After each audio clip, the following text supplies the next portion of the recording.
สวัสดีครับนางผ้าครับครับเป็นหยังอยู่โอ้ฝนล่มว่าไปหยังดักผ้าได้อยู่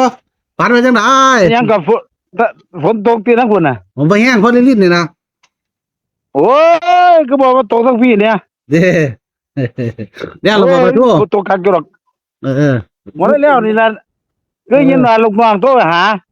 โทรโทรมาหาลูกน้องโทรเรียกแล้วมาละจะว่าFCมันฝากไว้เด้อเดี๋ยวคนไหนมื้อนี้ละเอออืมจะลืมรวมส่งให้เดี๋ยวรวมส่งให้มื้อนี้ละอืมอืมนางผ้าฝันอะไรบ่ทุกฟังแหน่โอ้ยเมื่อคืนฝันว่าไปทั้งใดบุกับว่ากับลูกให้ใส่นี่แหละจำบ่ได้จำบ่ได้บัดนี้เนี่ย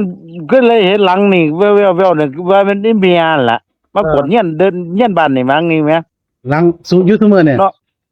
แม่น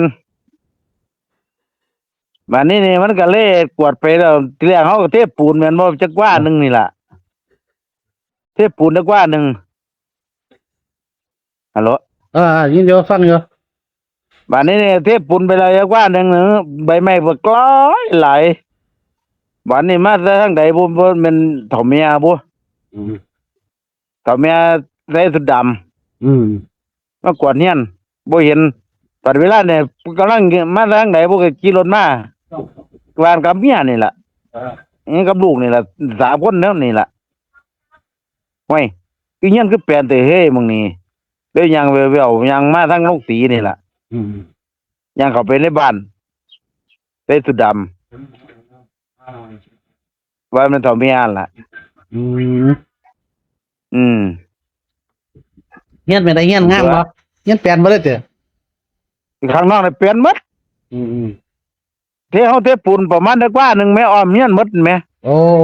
เรียกบ้านนั่นแหล้วเนาะเออเลขที่บ้าน326เลยเนาะโหลครับยินบ่เอออัดไปนี่อัดอยู่ขึ้นบ่ดีเอ็ดลมเอออืมนั่นแหละ326เออ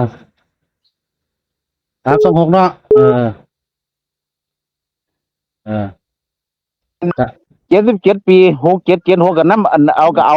คุณย่าอยู่แม่เนาะ67อ่ะอายุแม่แม่นเพิ่นธรรมดาเพิ่น7เพิ่นขึ้นเพิ่มให้ปีนึงอ่ะล่ะเออเพิ่น77เลยว่า67นำเนี่ย เออ76เนาะแม่เนาะอืมเออได้โอเคแต่ที่เน้นเรียกบ้านเนี่ยเนาะเป็นว่านางผ้าได้ยินบ่นี่เนียนอยู่แต่ที่ว่าเน้นเรียกบ้านเนาะเดี๋ยวว่าว่างแล้วเออฮะเน้นเรียกบ้านเนี่ยเนาะ